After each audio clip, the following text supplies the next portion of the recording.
রমজানের পরিপূর্ণ হক আদায় করার জন্য আমরা সবচেয়ে গুরুত্ব দিয়ে যে কাজটি করব তা হলো রমজানের রোজাগুলো তো রাখবই, এর সাথে রমজান মাসটাকে গুনাহমুক্ত করার সংকল্প করব।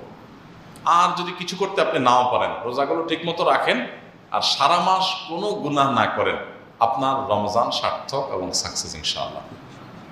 কারণ ভাই, রমজান মাস আল্লাহ দিয়েছেনই হলো তাকওয়া চর্চা করার জন্য, গুনাহমুক্ত জীবন যাপন করার শিক্ষা গ্রহণ করার জন্য। সো রমজানের মূল টার্গেট হবে পাপ মুক্ত, অন্যায় অনাচার মুক্ত রমজান কাটানো।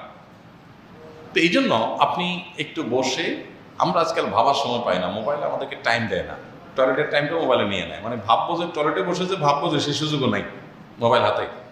সো আমাদের অবসরের টাইমগুলো এগুলোকে কিছুটা ভাবনায় কাটানো দরকার, চিন্তা